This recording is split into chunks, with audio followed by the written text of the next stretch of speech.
Turun bunyi.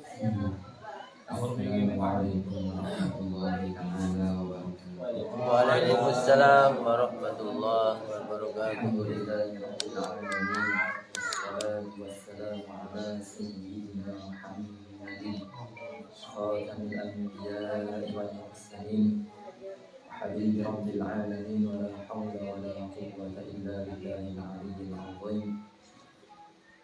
Allahumma rizqna al-ikhlas fi niyyati wa ridha wa اللهم علمنا ما ينفعنا وانفعنا بما علمتنا وزدنا علما وارزقنا فهما وتوفنا وأنت راض عنا. Para jemaah yang dirahmati oleh Allah Subhanahu wa taala, alhamdulillah kita masih diberikan kesempatan oleh Allah Subhanahu wa taala walaupun cuacanya ini hujan dan sebagainya masih diberikan kekuatan oleh Allah Subhanahu wa taala untuk berkumpul di majlis yang insyaallah penuh dengan keberkahan.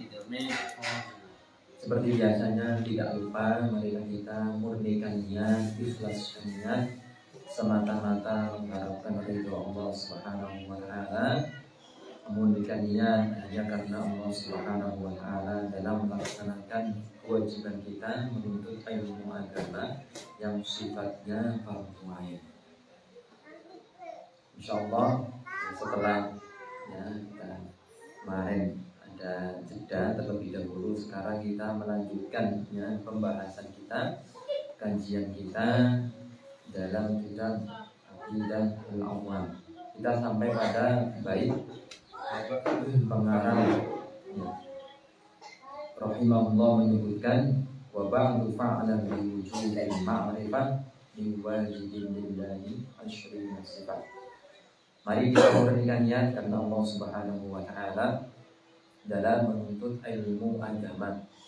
Kita alhamdulillah di sini sudah banyak kesibukan masing-masing, tapi mau menyempatkan diri untuk apa hadir di majelis ilmu, apalagi yang dibahas tentang ilmu yang utama, ilmu akidah.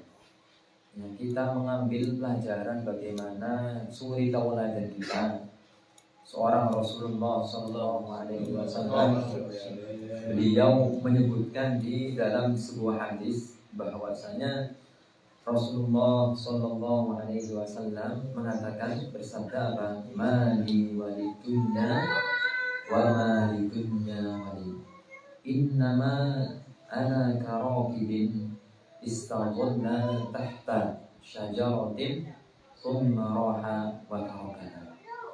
Ini hikmah yang sangat bagus kita ambil dari hadis ini. Rasulullah Sallallahu Alaihi Wasallam menyebutkan dalam sebuah hadisnya, mali walidunya wa malidunya wali. Rasulullah menyebutkan apa? Apalah hubungan saya dengan dunia, wa malidunya wali, dan apa hubungannya dunia dengan saya? Apa kata Rasulullah Sallallahu Alaihi Wasallam? Innama ana karakibin. Katakan Nabi Muhammad Sallallahu Alaihi Wasallam, saya seorang Nabi Muhammad Sallallahu Alaihi Wasallam menyebutkan apa? Saya seperti halnya apa? Sesungguhnya saya di dunia seperti halnya apa? Karakibin, orang yang sedang bepergian, orang yang sedang bepergian dan apa? Istaghalla tahta syajaratin. Orang yang bepergian kemudian apa? Istirahat di bawah suatu pohon. Tsumma raha wa tarakana.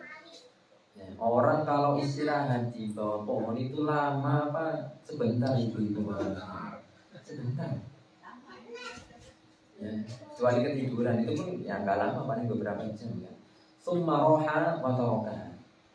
Kemudian apa? Setelah selesai kemudian meninggalkan pepohonan tersebut. Ini hikmah yang diambil dari Rasulullah SAW. Beliau ibaratkan seperti halnya dunia ibarat apa? Orang yang apa? Kita sedang melaksanakan kata Nabi bepergian, kemudian istirahat di bawah pohon, kemudian apa? Udah meninggalkan pohon tersebut, gak akan lama-lama.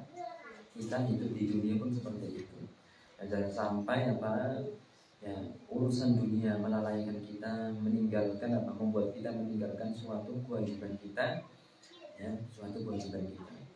Jangan kira Rasulullah Shallallahu Alaihi Wasallam itu mah Rasulullah, orang yang apa, seorang nabi Rasulullah, ya. Jangan tanya Rasulullah Shallallahu Alaihi Wasallam, beliau itu diberikan apa, kecukupan oleh Allah Subhanahu Wa Taala. Tapi tetap apa, hidup dalam keadaan sederhana. Makanya di dalam Al-Quran disebutkan apa, wa wajadaka a'ilan fa'aghna. Allah Subhanahu Wa Taala ya menjadikan Rasulullah yang asalnya orang yang apa, orang yang membutuhkan, diberikan kekayaan oleh Allah Subhanahu Wa Taala. Tapi apa, Rasulullah tetap dengan hidup dengan apa, hidup dengan kesederhanaan. Bahkan suatu ketika beliau didatangi oleh malaikat Jibril atas perintah Allah Subhanahu Wa Taala untuk apa, menanyai, bertanya kepada Rasulullah, wahai Rasulullah, ya, apakah beliau menginginkan ya menjadi nabi dan raja, apa cukup jadi nabi saja? Ditanyai oleh malaikat Jibril atas perintah Allah Subhanahu Wa Taala. Lalu beliau memandangi malaikat Jibril seperti halnya apa, pandangan seorang murid terhadap gurunya. Ya. Dan sembari memberi isyarat apa yang beliau katakan kepada Rasulullah Sallallahu Alaihi Wasallam, tawadhulah wahai Rasulullah, berendah hatinya wahai Rasulullah Sallallahu Alaihi Wasallam.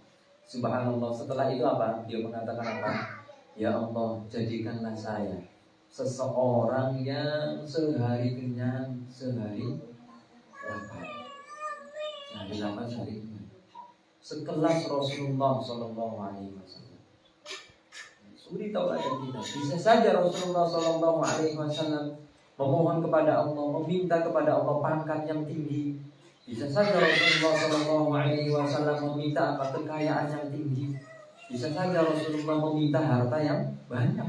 Tapi Rasulullah Sallallahu Alaihi Wasallam dipindahkan oleh Allah Taala meminta apa? Di dalam Al-Quran, Rabbi zidni ilma, meminta tambahannya itu ilmu. Bapak-bapak ibu sekalian, maka dari itu ya, itu sekelas Rasulullah. Kita siapa?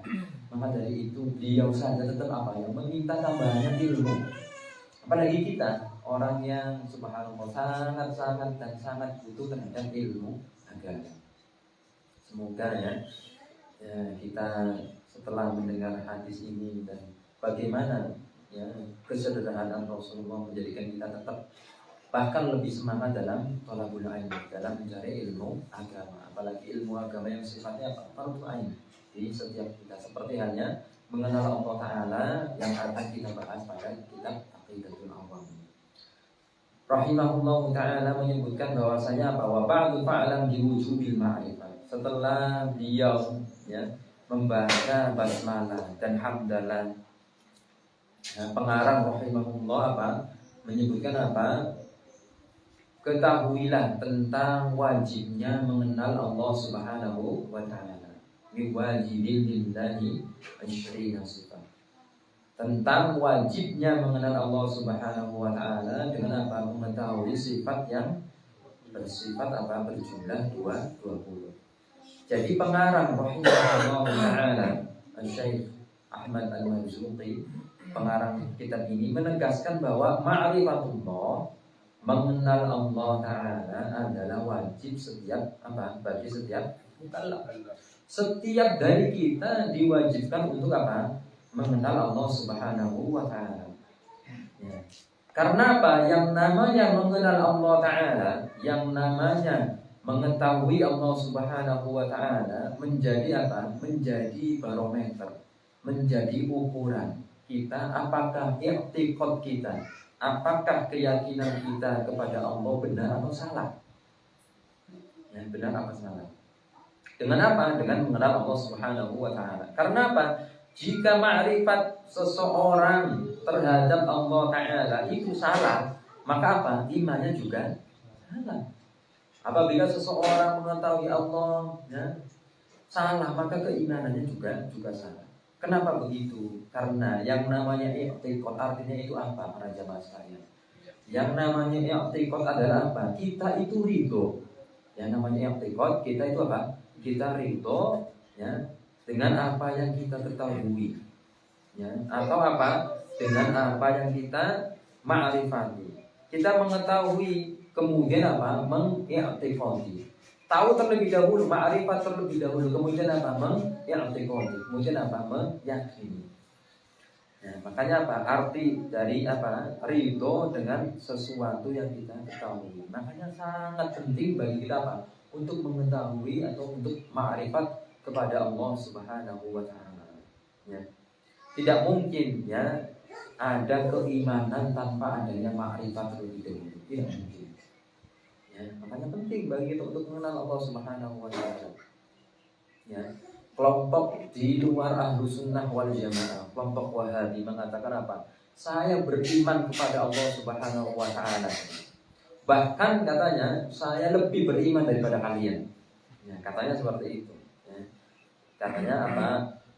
Kita datang dengan memurnikan apa? Tauhid, merasa paling mengenal Allah Subhanahu wa taala. Tapi ketika kita tanya, bagaimana cara kalian mengenal Allah taala? Dengan meyakini apa? Allah taala seperti halnya makhluknya. Katanya nauzubillah, berjisim, duduk di langit, kadang turun, punya kaki dan sebagainya. Ini kan bukan mensucikan Allah taala, bukan mengenal Allah taala, tapi apa? Mencaci maki Allah Subhanahu wa taala. Sifat makhluk dinisbatkan kepada Allah Subhanahu wa taala. Ini imannya tidak sah. Imannya tidak sah. Bukan termasuk dari apa? Bagian orang-orang yang mukmin, ya, imannya tidak sah. Karena apa? Mereka menyembah sesuatu yang dihayal-hayalkan, bukan menyembah Allah Subhanahu wa taala. Maka dari itu keimanan harus dilandasi dengan apa? Dengan ma'rifatullah. Dengan apa? Mengenal Allah Subhanahu wa taala yang benar. Dengan mengenal Allah Subhanahu wa taala yang benar.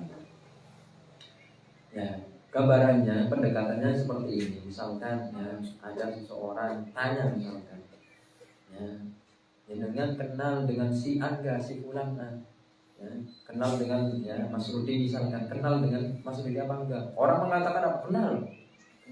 Bagaimana orangnya misalkan? Dia mengatakan orangnya kulitnya itu kayak orang Eropa misalkan, matanya biru, rambutnya merah. Ini orang seperti ini, ketika kita tanya seperti itu, benar nggak dia mengenal dengan sifat beliau seperti itu? Tidak. Walaupun dia mengatakan apa, saya paling mengenal. Karena apa? Yang dikenal berbeda dengan apa yang kita kenal, dan nyatanya berbeda seperti itu. Nah ini hakikatnya seperti itu. Bagaimana orang mengenal Allah Taala tapi dengan sifat-sifat makhluk? Kan tidak bisa. Ya. Maka dari itu penting bagi kita apa? Untuk mengetahui bagaimana cara mengenal Allah Subhanahu wa taala. Ya, orang yang seperti ini berarti apa? I'tiqadnya, keyakinannya melenceng. Ya. Berarti apa? Bukan dia yang dimaksud. Ya. Maka dari itu kita tahu bahwasanya mengenal Allah Subhanahu wa taala wajib bagi kita semua. Tentu dengan mengetahui sifat-sifat Allah Subhanahu wa taala. Allah taala menyebutkan di dalam Al-Qur'an, laisa kamitslihi syai'. Allah Subhanahu wa taala adanya tidak serupa dengan makhluknya. Juga Allah Subhanahu wa taala, bagaimana kita mengenal Allah taala? Dengan Allah taala mensifati sebagaimana disebutkan di dalam Al-Qur'an. Laisa kamitslihi syai', kemudian wa huwas samiul basir wa huwa ala kulli syai'in qadir. Allah taala bersifat dengan sifat kudro, Allah taala bersifat dengan sifat mana? Mendengar, maha melihat. Tentu mendengarnya Allah dan melihatnya tidak serupa dengan apa? Dengan mendengarnya dan melihatnya makhluknya. Ya. Saya ulangi, ini perkara yang sangat penting para jamaah sekalian. Mengenal Allah Subhanahu wa taala itu perkara yang sangat-sangat penting, menjadi fondasi keimanan kita. Ya, seseorang ketika ya orang tersebut bisa masuk ke dalam surga atau neraka itu apa? Syaratnya apa? Terlebih dahulu keimanan yang benar. Keimanan yang benar.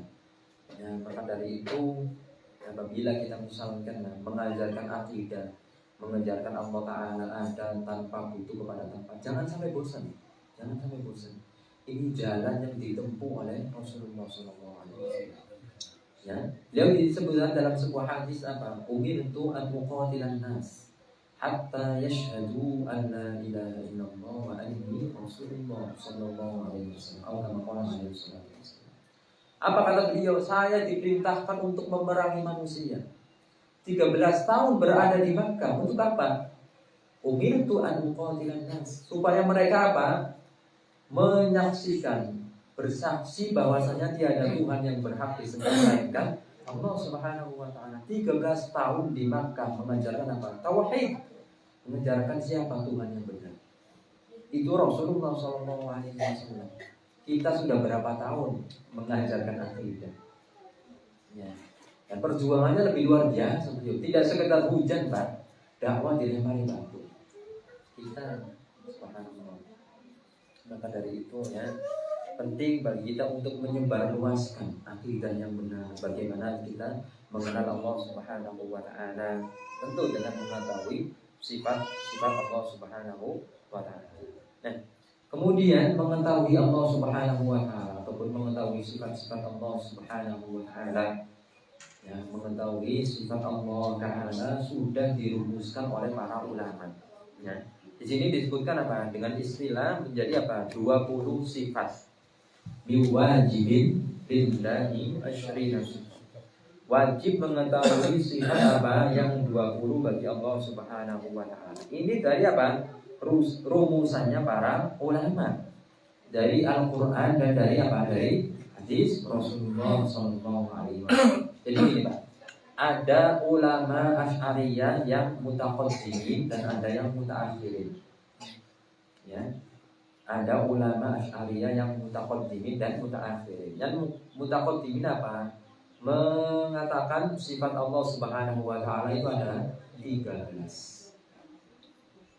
Kan sering Pak kadang. Ini yang benar yang mana, Ustaz? Yang benar yang mana, Mas? Kadang ada yang 13, ada yang bilangnya 13, ada yang bilangnya 20. Nah, ulama ya, Asy'ariyah ya, yang mutaqaddimin dan mutaakhirin, yang mutaqaddimin mengatakan 13, yang mutaakhirin 20 sifat. Perbedaannya hanya dalam segi lafaz saja. Ya, tidak perlu dipermasalahkan, enggak. Perbedaannya pada segi apa? Lafaz saja. Ya. Sebagian kitab ya, ada sebagian kitab 13 sifat, ada sebagian kitab apa? 20 sifat. Ya, kita tahu bahwasanya perbedaannya pada apa? Sifat yang ma'ani dan ma'nawiyah seperti itu. Jadi tidak perlu sampai diperdebatkan, diperdebatkan secara ini ahli sunnah yang mana ini kok dibagi-bagi sifatnya sama seperti itu. Tidak seperti itu. Hanya perbedaan lafaz saja. Contohnya yang mengatakan sifat Allah Subhanahu wa taala 20 misalnya. Ya. Ini apa? Menambah sifat saja. Qaunuhu qadiran, qaunuhu muridan, qaunuhu mutakalliman, qaunuhu hayyan, qaunuhu sami'an, qaunuhu basiran, qaunuhu aliman. Ya, ditambahi saja. Dan yang mengatakan 13 sifat ini ditambah apa? 7 hanya apa? Penjelasannya itu diulang tadi. Ya, penjelasannya diulang. Yang mengatakan sifat yang apa? Yang 20. Qaunuhu qadiran, qaunuhu muridan, mutakalliman. Sedangkan yang 13 ini tidak diulang. Ya. Otomatis karena Allah Subhanahu wa taala bersifat dengan sifat apa? Qudrah, maka bersifat dengan apa? Dia qadir. Paham Pak ya? Jadi gini, ada ulama supaya kita nambah pemahamannya lebih matang. Ulama Asy'ariyah terbagi menjadi berapa? Terbagi menjadi 2. Ada mutaqaddimin, ada mutaakhirin. Yang mutaqaddimin berapa? Mengatakan sifat Allah Subhanahu wa taala 3. Yang mutaakhirin 2. Nah, yang mengatakan 20 ini ada tambahannya. Qaunuhu qadirun muridan mutakalliman hayyan sami'an basiran ila akhirih, seperti itu. Sedangkan yang mengatakan 13, yang mengatakan 13 ini apa? Tidak diulang. Ya. Karena apa? Ya, Allah Subhanahu wa taala sudah otomatis ya punya sifat qudrah, berarti apa? Beliau apa? Allah Subhanahu wa taala apa? Bersifat apa? Qadir. Qaunuhu muridan, Allah Subhanahu wa taala ya bersifat iradah, maka Allah Subhanahu wa taala juga bersifat dengan sifat murid. Kaunuhu aliman, Allah Subhanahu wa taala bersifat dengan sifat ilmu, otomatis Allah juga apa? Alim. Jadi seperti itu. Makanya para ulama itu ada beberapa perbedaan pendapat terkait sifat 13 dan sifat yang 20. Jadi tidak perlu sampai berdebat ya saling ya. Enggak, ini hanya perbedaan pada segi lafaz saja.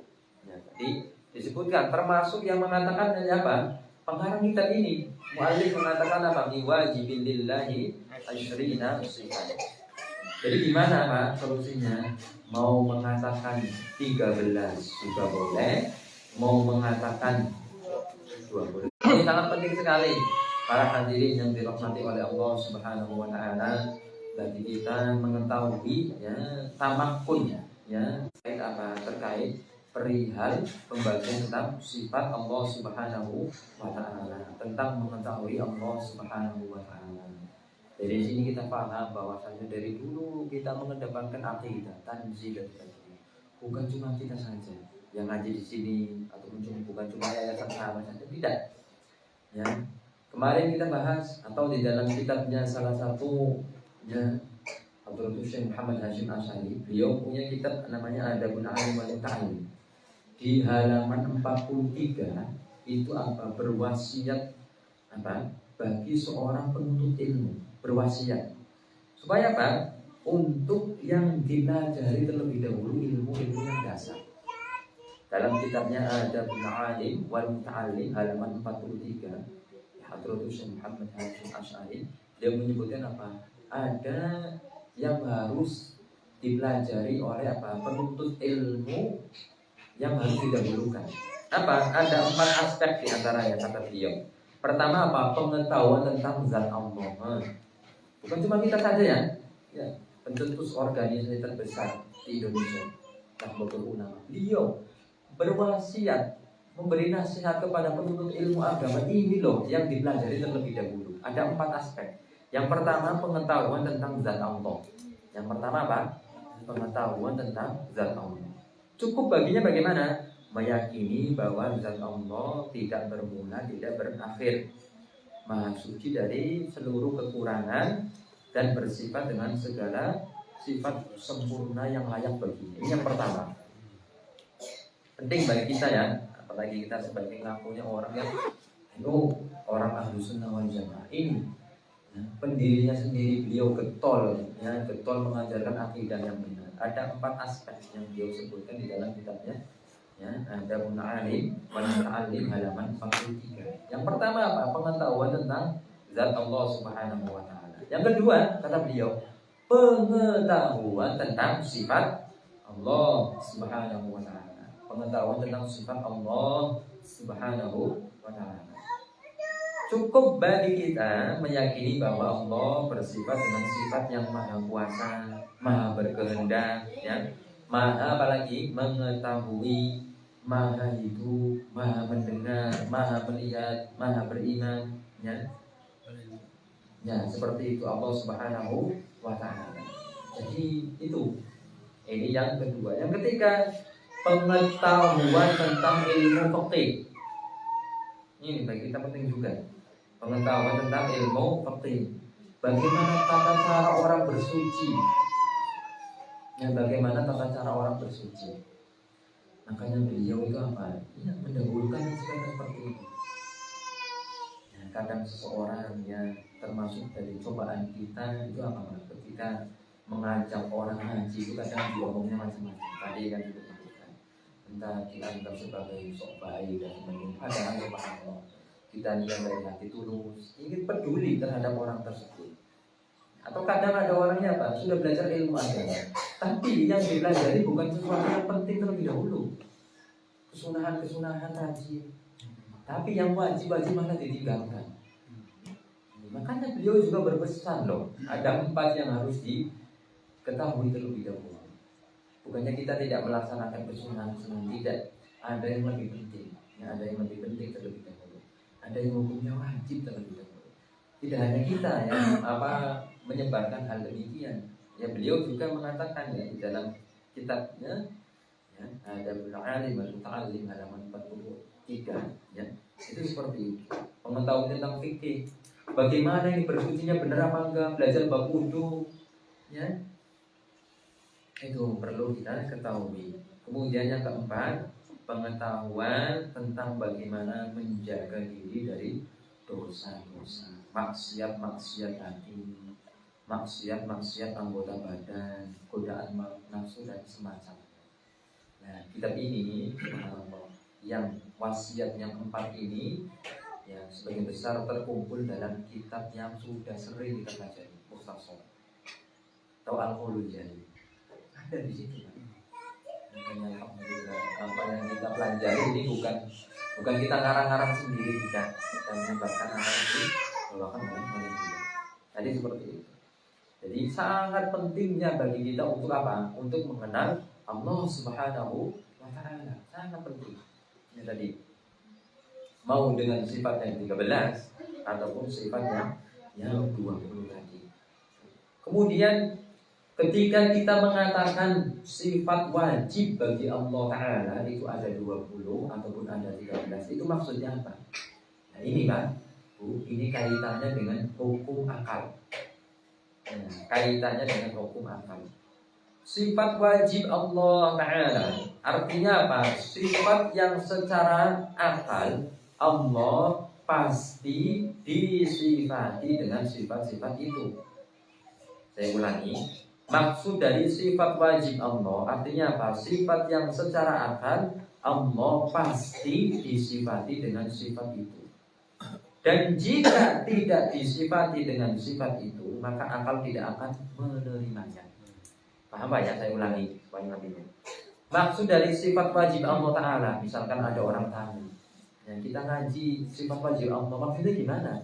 Kita jawab bahwasanya sifat wajib Allah Ta'ala artinya apa? Kita nih secara akal, sifat yang secara akal Allah pasti disifati dengan sifat itu. Nah, jika tidak disifati dengan sifat itu, maka akal tidak akan menerimanya. Ini hukum akal. Awas, bukan yang dimaksud wajib di sini seperti halnya yang di definisi yang lain. Apabila ditinggalkan kemudian mendapatkan dosa.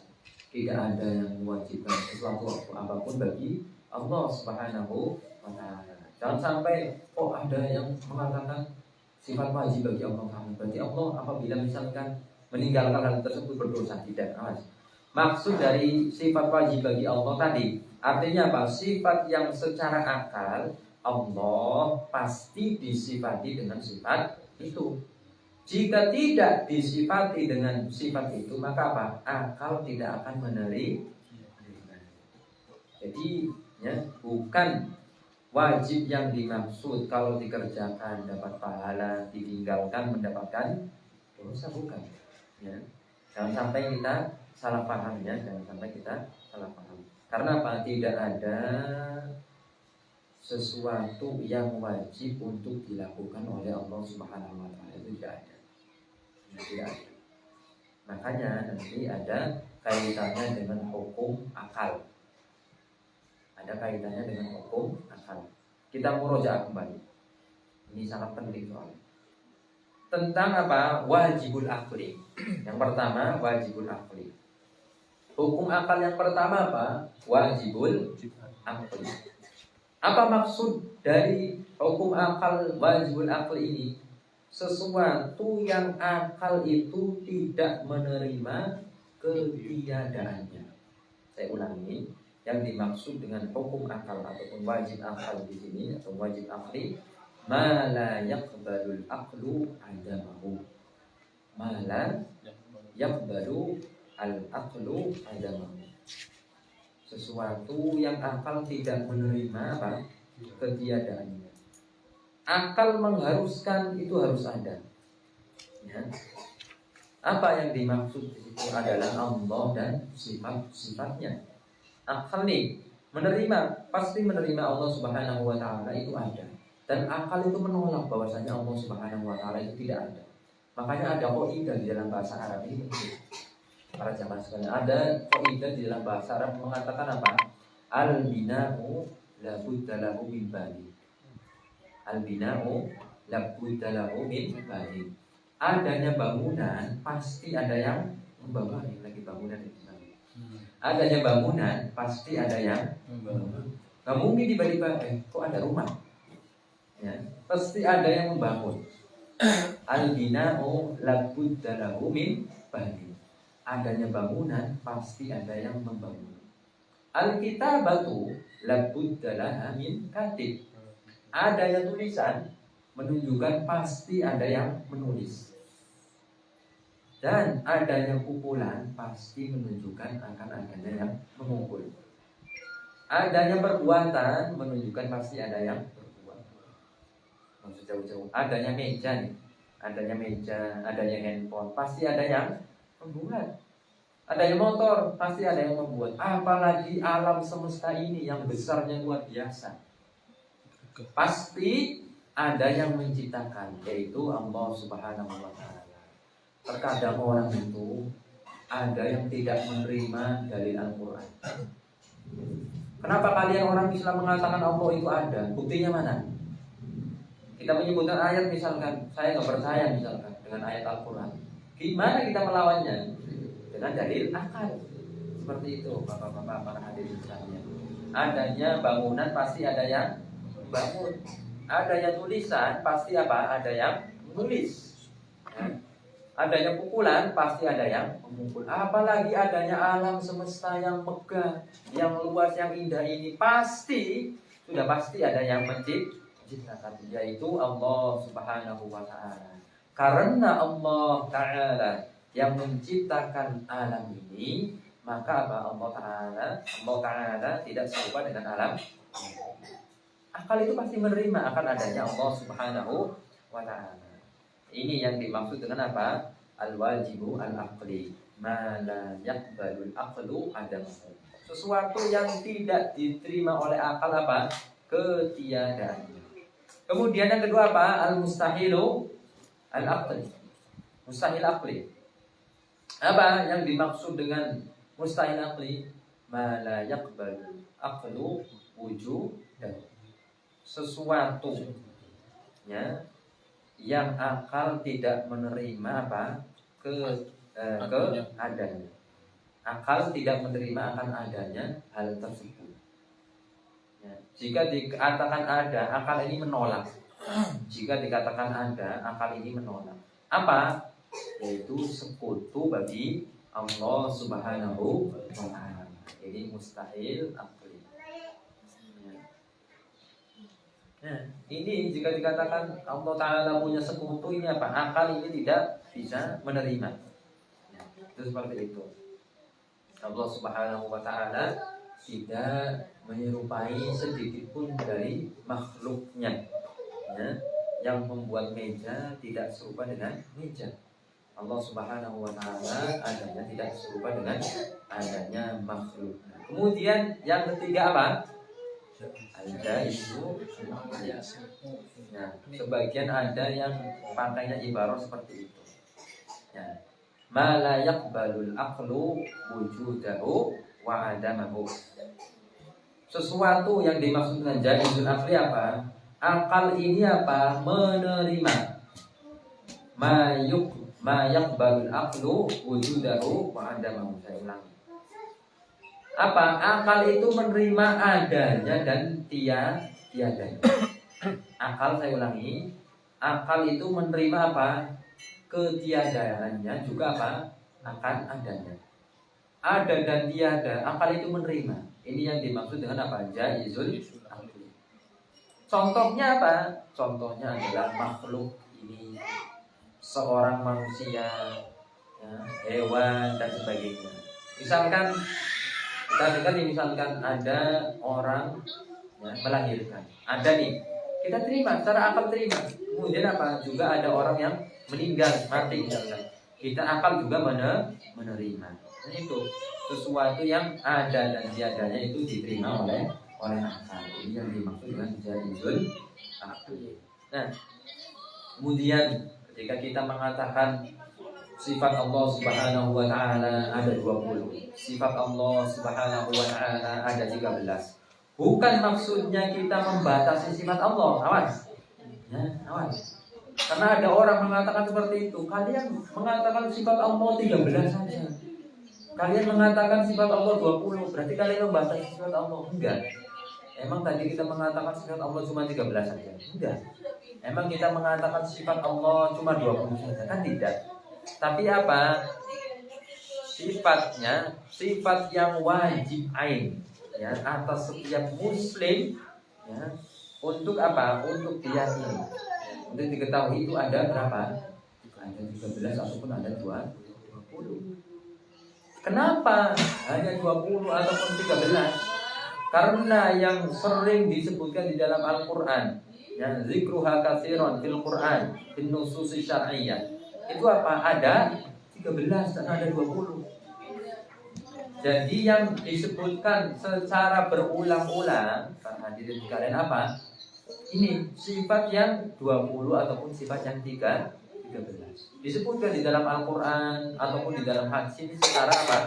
Secara berulang-ulang. Awas, baik secara lafaz ataupun secara makna.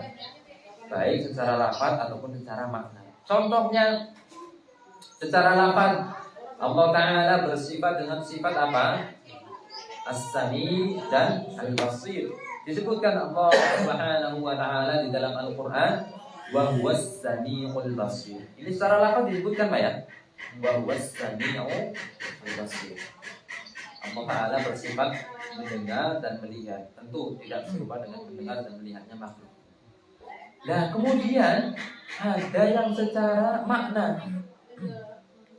Di dalam Al-Quran tidak disebutkan di situ Allah wujud, ya kan? Allah wujud enggak. Tapi apa? Secara maknanya ada. Apa contohnya di dalam Al-Quran? Afillahi syakkun. Afillahi syakkun. Ay la syakka fi wujudi. Ulama tafsir mengatakan apa? La syakka fi wujudi. Tidak ada keraguan akan adanya Allah. Berarti apa? Allah itu ada. Ya ada. Jangan sampai mengatakan dalil Allah Ta'ala ada itu tidak ada di dalam Al-Quran. Ada, tapi secara makna. Dan banyak lagi ayat yang lain, ya, seperti itu. Jadi ada yang secara makna, ada yang secara lafaz itu langsung disebutkan. Ya, contohnya wal awal, ya, Allah kan al-qadim disebutkan di dalam Al-Quran. Karena Allah Ta'ala itu qadim, kan tidak. Ya. Tapi Allah Subhanahu wa Ta'ala berfirman di dalam Al-Quran, wal awal wal akhir. Nah, ini nanti ada kaitannya dengan apa? Ulama bahasa. Nah, pernah belajar nahwu ini, yang dulunya mondoknya semangat, menyebutkan apa? Huwa itu apa jadi? Mubtada. Al-awwal juga apa? Jadi apa? Khabar. Nah, ini huwa mubtadanya ma'rifat dengan isim karena isim domir. Al-awwal juga ma'rifat karena kemasukan alif lam. Lalu ta'rif. Para ulama mengatakan apa? Idza kana al-mubtada'u ma'rifatan wal khabaru ma'rifatan hadza yufidul hasr. Ini menunjukkan makna yang khusus. Artinya apa? Hanya Allah yang azali, yang abadi. Ya, seperti itu. Jadi ada kaitannya belajar apa? Belajar bahasa, belajar nahwu dengan tauhid itu ada. Karena ada golongan mengatakan apa? Ada sesuatu yang azali abadi selain Allah. Dalilnya ini. Kita bantahnya pakai ini. Huwa itu mubtada. Ya. Dan ma'rifat khusus karena isim domir. Khobarnya juga al-awwal khusus karena kemasukan alif lam. Ulama luhum mengatakan apabila mubtadanya ma'rifat, khobarnya juga ma'rifat, ini dengan makna khusus. Artinya apa? Hanya Allah, cuma Allah, hanya Allah yang apa? Azali. Ya la bidayata li wujudi. Itu seperti itu. Dan juga sifat yang 20 dan sifat yang 13 ini apa? Yudraku bil akal, diterima oleh akal. Seandainya, tapi nyatanya kan ada dalilnya di dalam Al-Quran. Seandainya tidak disebutkan dalam Al-Quran, akal pun bisa terima. Oh Allah Ta'ala ada. Kan seperti itu. Akal pun bisa terima. Ya. Makanya kajian tentang mengenal Allah Ta'ala itu sangat luar biasa. Makanya apa? Suatu kemuliaan itu syaraful ulum bi syarafil ma'lum ataupun syaraful ilmi bi syarafil ma'lum. Kemuliaan ilmu itu tergantung apa yang dikaji. Ya, kita ngajinya apa di sini? Tentang akidah, tentang mengenal Allah Ta'ala. Yang mulianya luar biasa. Makanya Rasulullah mengatakan apa? Ana a'lamukum billahi wa akhsyakum lahu. Rawahul Bukhari. Kata Rasulullah sallallahu alaihi wasallam, saya adalah orang yang paling mengetahui Allah Ta'ala di antara kalian dan orang yang paling takut di antara kalian. Ini pentingnya mengenal Allah Subhanahu wa Ta'ala. Juga Imam Abul Hasan Al-Asy'ari, Imam Ahlus Sunnah wal Jamaah mengatakan apa? Awwalu ma yajibu 'ala al-'abdi al-'ilmu billahi wa rasulihi wa dinihi. Pertama kali yang diwajibkan atas seorang hamba untuk apa? Diketahui adalah apa? Mengenal Allah Ta'ala. Mengenal Allah Ta'ala. Makanya yang hadir kemudian ngajinya akidah terus bosan jangan sampai bosan. Ini justru apa? Sesuatu yang penting. Penting sekali. Yang penting sekali. Ini beruntung Bapak-bapak sekalian yang hadir seperti ini, adanya majelis yang seperti ini, majelis yang sangat luar biasa. Para ulama menyebutkan apa? Al-ihtimam bi amri. Kita perhatian terhadap ilmu agama, ngaji dan sebagainya itu lebih utama daripada membangun 1000 masjid. Gak usah 1000 Pak, 1000 gak usah. 1 masjid pernah. Itu pun susahnya luar biasa kita dulu. Ini 1000 masjid. Ataupun musola wis, ya musola bangun 1 musola. Ada yang pernah nyoba ibu-ibu? Atau bangun rumah aja udah. Susah. Ini 1000 masjid. Ya, lebih utama kita perhatikan. Bahkan ta'lim mas'alatin wahidatin masailid afdalu indallah. Kita apa? Mengajarkan perihal akidah. Satu saja masalah agama itu lebih utama daripada minat tasadduk. Lebih utama dari apa? Bersedekah. Sedekahnya gimana? 1 gunung emas. Lebih utama, Pak. Apalagi emas lagi mahal ini. Emasnya bukan emas Rudi. Kan? Ya, lagi naik ya. Ibu-ibu lebih tahu lah emas. Ya, 1 gunung emas. Ya, kita mengajarkan ilmu akidah 1 saja. Makanya jangan malas-malas, yang semangat. Dan tidak hanya harus jadi ustaz, Pak, nggak harus. Kita punya WA, punya Facebook ataupun punya tetangga, kita ajarkan. Ya, Allah ada tanpa butuh kepada tempat. Seperti itu saja, itu sudah luar biasa. Bisa menyelamatkan seseorang. Ya, jangan pikirannya mengajarkan ilmu agama harus jadi ustaz. Ya, tidak harus seperti itu. Nah, kalau kita yakin bahwasanya apa yang diajarkan benar, sanadnya nyambung kepada Rasulullah Sallallahu Alaihi Wasallam. Bukankah Rasulullah menyebutkan apa? Balighu anni walau ayat. Itu seperti itu. Makanya yang semangat ya, di sini semoga diberikan istiqomah oleh Allah Subhanahu Wa Taala, diberikan keberkahan oleh Allah Taala yang hadir, diberikan kekuatan, diberikan taufik oleh Allah Subhanahu Wa Taala, meninggal dalam keadaan husnul khotimah. Saja para jamaah sekalian, semoga bermanfaat, semoga bisa menjadi bekal kita di akhirat kelak, bisa mendapatkan derajat yang tinggi, meninggal dalam keadaan husnul khotimah, dikumpulkan bersama para nabi, para orang-orang soleh. Kita tutup dengan bacaan tahlil, shalawat dan istighfar. La ilaha illallah. Allahumma shalli ala sayyidina Muhammad wa ala alihi wa sahbihi wa sallim. Rabbi ighfirli wa li ilayya wa lil mu'minina wal mu'minat. Apabila misalkan ada salah ucap, mohon diingatkan ya. Saya juga